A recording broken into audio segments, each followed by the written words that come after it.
Robyn Crawford, good morning. Good morning. Let's start with the woman behind the fame, because you told me that she was thoughtful, she was generous. What was the Whitney Houston like that the public didn't know?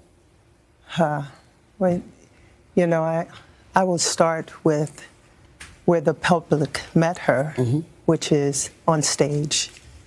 And she loved her fans immensely, deeply.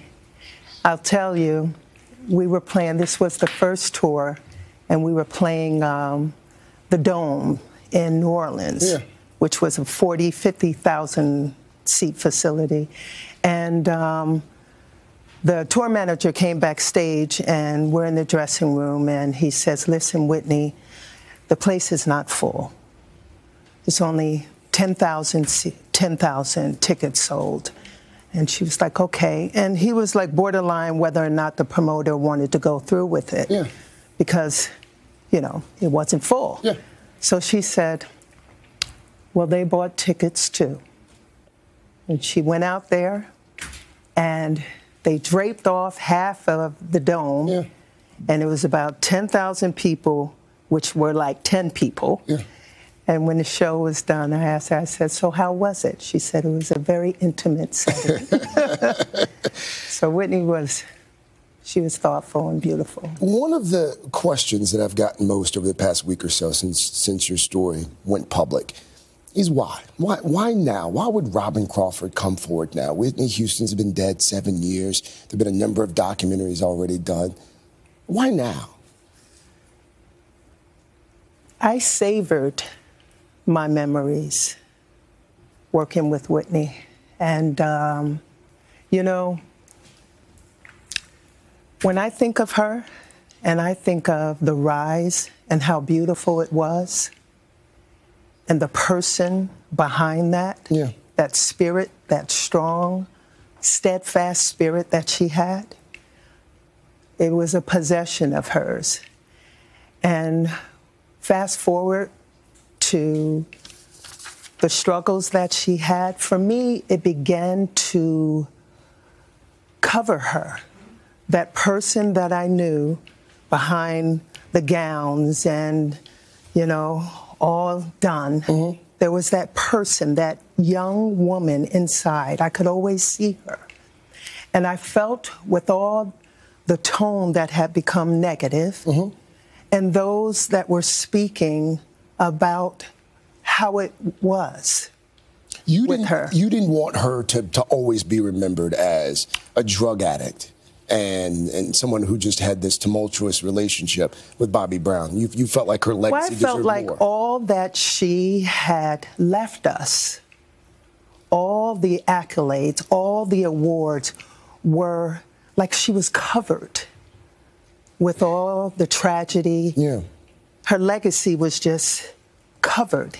And I just wanted to reach and pick her up, take everyone into the Whitney that I know that chose this career, who was ready for this career, who elevated to heights that one could only dream of. I wanted to lift her legacy where she could hold it. That's cool. I want to go back to the early 80s here for a moment, because her career starts to take off. Then she signs with Arista Records, and then she comes to you one day and she tells you that the physical part of your relationship has to stop. Why did she do that? Well, obviously she felt it was necessary. You know, I didn't question Whitney why she chose to do things. I listened to her. If I felt a need to express, you know, my opinion, I did. Sometimes she would say, "Did I ask you?" So in this case, you know, I took her lead. It's kind of like, here is someone who is asking something more of me. And we had our eyes set on the love of her gift and reaching people, and she wanted me by her side in every way. Whitney was someone, she was the kind of person you wanted to love. And loving her unconditionally for me would only make our love strengthen. How hard was it for you when she decided to marry Bobby Brown? How hard was it for me? Yeah. I mean, this was a choice. This was a choice of hers, of someone that she said she loved and wanted to spend the rest of her life with. I supported that. How did you see her change after the marriage? You know, I wasn't around that much where I could clock every change. The behaviors that I saw, I was uncomfortable with. What kind of behaviors? Well, you know, everything that was in the press. The drugs. The disputes. The fights. We'd be in the middle of an award show or be coming off of a great tour, and Whitney would be asked the questions, even though she was not with her husband.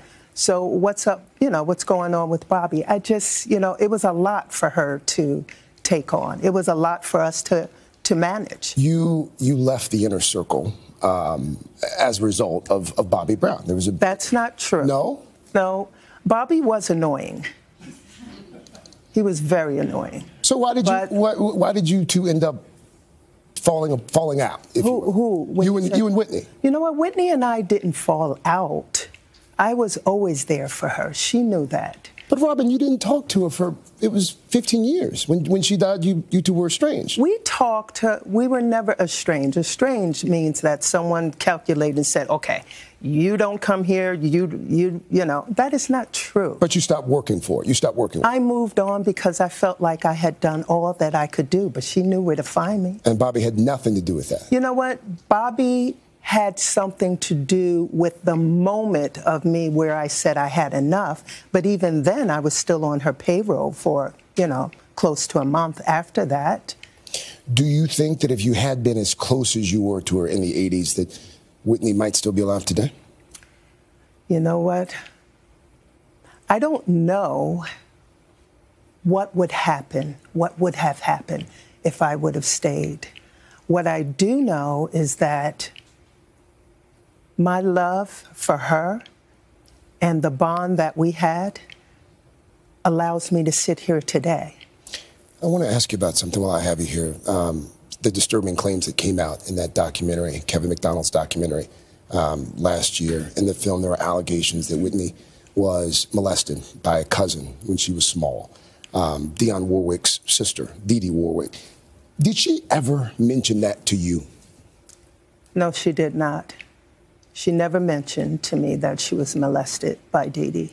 And we talked a lot about our families, and she shared, you know, her concerns about her family and disappointments and the love of her family.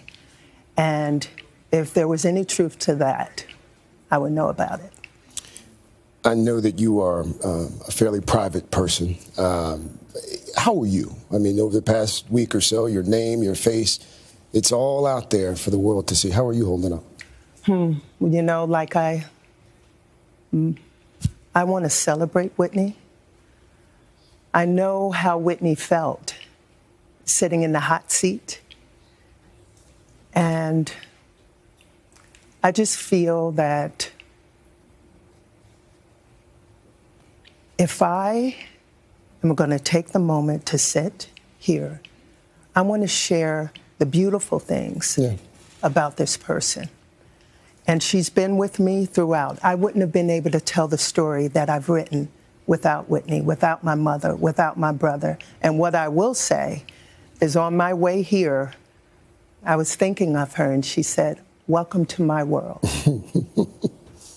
Robyn Crawford, thank you. Thank you. Thank you. Thank you for having me. Again, the book is A Song for You. And for more about the book, you can head to today.com/shop.